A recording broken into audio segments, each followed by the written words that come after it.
¿Sabías que lograr una oxigenación adecuada en tus pacientes puede evitar la hipoxia de manera persistente y de este modo podemos evitar daños neurológicos en nuestros pacientes? Pues bien, es lo que quiero abordar el día de hoy. Quien les habla, su médico especialista en anestesiología, Erika Márquez, máster en control total de la vía aérea, docente de posgrado y doctorante de ciencias de la salud. Un gusto en conocerlo. El tema que vamos a abordar el día de hoy es la anatomía de la vía aérea. Solamente quiero que recuerden algunas estructuras importantes que son necesarias para que las reconozcan antes de realizar el abordaje de lo que es la vía aérea. El abordaje de la vía aérea lo podemos hacer en ambientes fuera de quirófano o en ambientes extrahospitalarios e intrahospitalarios. Y las maneras de rescatarla, pues, van a ser variadas. Hay que individualizarlas dependiendo de lo que amerite nuestro paciente. La intubación endotraqueal es como su mismo nombre lo indica. Consiste en colocar un tubo en la tráquea de nuestros pacientes para evitar complicaciones por hipoxia que sean de manera persistente, que incluso pueden llevar a la muerte a los pacientes. Se puede hacer abordaje por vía oral y por vía nasal. La más común, que es la que vamos a observar y es la que quiero que aprendan la técnica, es acerca de la intubación orotraqueal. ¿Ok? Porque la vía nasal tiene sus indicaciones bien particulares, sobre todo en aquellos pacientes que van a ser operados o tienen cirugía maxilofacial, son los que generalmente hacemos el abordaje por vía nasal, donde se necesita tener libre la boca. ¿Qué sucedió con el paso del tiempo? Inicialmente, la intubación endotraqueal se realizaba en aquellos pacientes que por algún motivo realizaban o tenían una parada cardiorrespiratoria de manera repentina.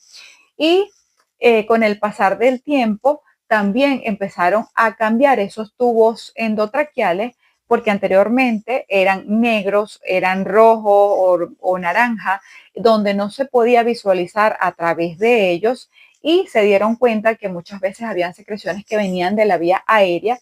Por ejemplo, en el paciente con edema agudo de pulmón, este tipo de paciente o este tipo de secreciones las podemos visualizar si el tubo endotraqueal es transparente, o en el caso de los pacientes con infecciones de la vía aérea, entonces a través de ello es que se puede observar. Y otro dato importante es que cuando nosotros realizamos la intubación, uno de los signos clínicos es la columna de aire que vamos a observar a través del tubo endotraqueal. Por eso es que fueron evolucionando con el pasar de los años.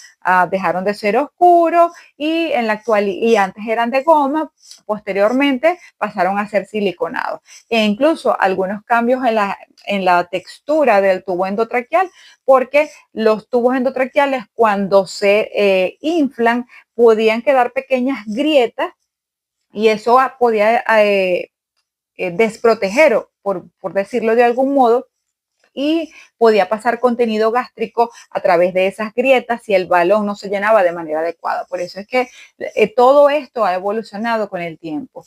Y también anteriormente, o le hablo hace muchos años, pues en la antigüedad, los pacientes que recibían anestesia no eran intubados, pero se daban cuenta o se dieron cuenta que estos pacientes se complicaban con frecuencia y es por ello que cuando se va a dar una anestesia general, entonces la intubación endotraqueal pues tiene sus indicaciones y está, valga la redundancia, bien indicada y sobre todo para administrar oxígeno a nuestros pacientes y gases anestésicos.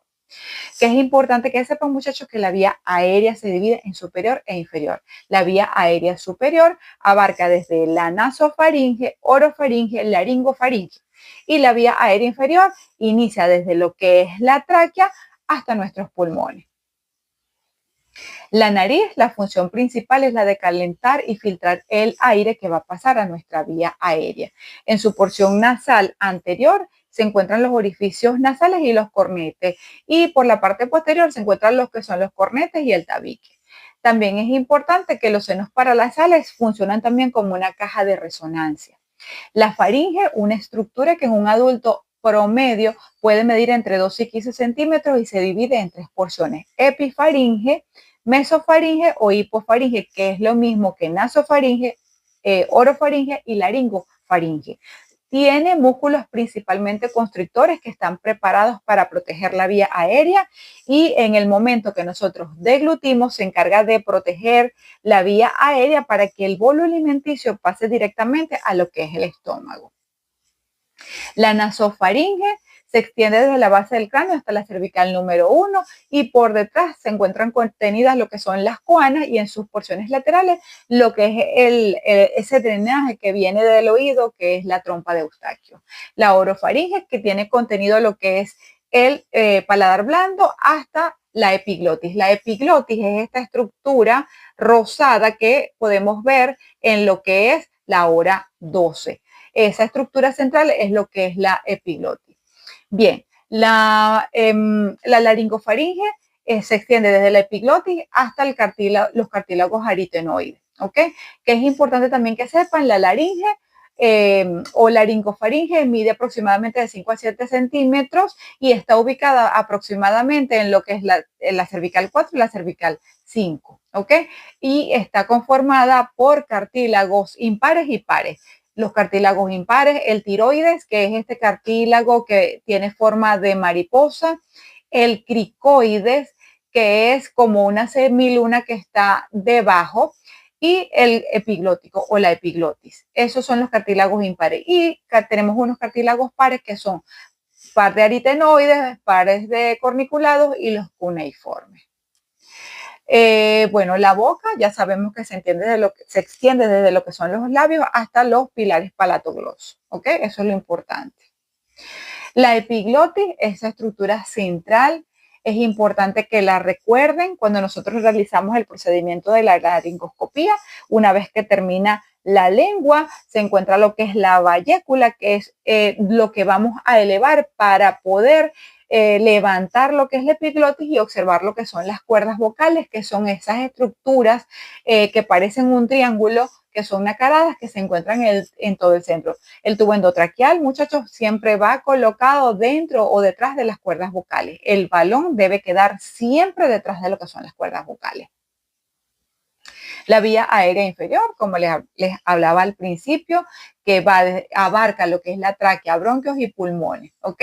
La tráquea mide aproximadamente 2.5 centímetros de diámetro y tiene anillos en forma de C. La parte anterior de la tráquea es un cartílago y en la parte posterior van un cartílago encima de otro. Y en la parte posterior, cuando nosotros lo vemos en tiempo real, se ve como unas estructuras longitudinales. Es la forma de ubicarnos cuál es la parte anterior y cuál es la parte posterior de la tráquea. Tenemos dos bronquios principales que son el derecho y el izquierdo. Cuando realizamos la intubación por una posición del bronquio derecho, si nosotros no estamos pendientes, el tubo endotraqueal puede quedar selectivo. La idea es que el tubo endotraqueal quede encima de lo que es la carina, de manera de que nuestros pulmones se puedan ventilar de una manera adecuada. Y por supuesto tenemos un pulmón derecho y un pulmón izquierdo. Eso es lo importante.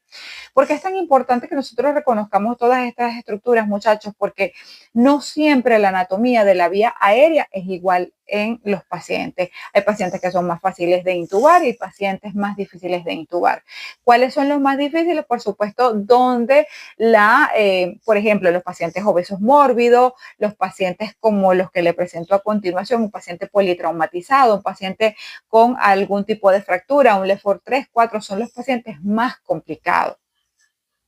Entonces, allí nos imaginamos y decimos, Dios mío, ¿será que lo puedo intentar? Claro que sí lo puedes intentar, teniendo las herramientas, manejando tu teoría, analizando el tipo de paciente que tienes y estando preparado con los diferentes planes para su abordaje, entonces nosotros podemos realizar una intubación de manera exitosa. Entonces es aquí donde yo me pregunto, ¿lo puedo intentar? Claro que sí, teniendo todas mis herramientas, habiendo realizado mi lista de chequeos, teniendo el material necesario, tubo endotraqueal, las diferentes hojas de laringoscopio, aspirador de secreciones y claro, todo eso va a depender si estoy dentro o fuera del hospital. Todos quisiéramos que la vía aérea fuera así de bonita, ¿ok? Entonces, ¿qué visualizamos en nuestra imagen que observamos del lado derecho? Vemos algo que es como un techo, ¿verdad? Eso es lo que es la epiglotis, que es lo que yo debo elevar para dejar ver la glotis es esa imagen central, las estructuras que parecen una A, ¿verdad? Que son nacaradas, son las cuerdas vocales. Estos puntitos que vemos, si vemos esa figura como un reloj, en mi hora 5, en mi hora 7, son los cartílagos, ¿verdad? Aritenoides. Entonces, la idea es que se fijen en esta estructura, que estas son las estructuras que me interesan que cada uno de ustedes aprendan a reconocer. ¿Qué es esto que veo acá? Estos son fotos de una videolaringoscopía hecha en un paciente despierto. Entonces, fíjense, si vemos este dibujo de derecha a izquierda, vamos a observar que en la primera imagen, es decir, la que está más hacia la derecha, vemos el techo, que es la epiglotis, logramos ver el orificio glótico con las cuerdas vocales. En la imagen que está en el centro, en algunos pacientes se ve de ese modo, no logramos ver completamente la glotis, pero sí vemos, observamos parte de lo que son las cuerdas vocales, y puede haber pacientes donde lo veamos, la imagen que está más a la izquierda, donde apenas podemos ver un orificio o sencillamente no podemos elevar esa epiglotis para lograr ver las cuerdas vocales. Esto, muchachos, son las imágenes que yo necesito que ustedes recuerden siempre. ¿Ok? Parte de la bibliografía utilizada, manejo de la vía aérea. Nosotros en anestesiología nos guiamos por un manual que se llama el libro de Morgan, es el libro base también. Pueden utilizar revistas indexadas como la chilena, como la revista colombiana de anestesiología, donde dan pues algunos aspectos importantes y sobre todo que nos hablan de estudios que están publicados ya. Estos son revistas indexadas. Entonces, bueno, muchachos, el éxito llega para todos aquellos que están ocupados en buscarlo. Entonces, busquemos ese éxito. Un abrazo. Espero que haya sido pues sencillo y fácil de fijar. Un abrazo. Nos vemos en la próxima clase.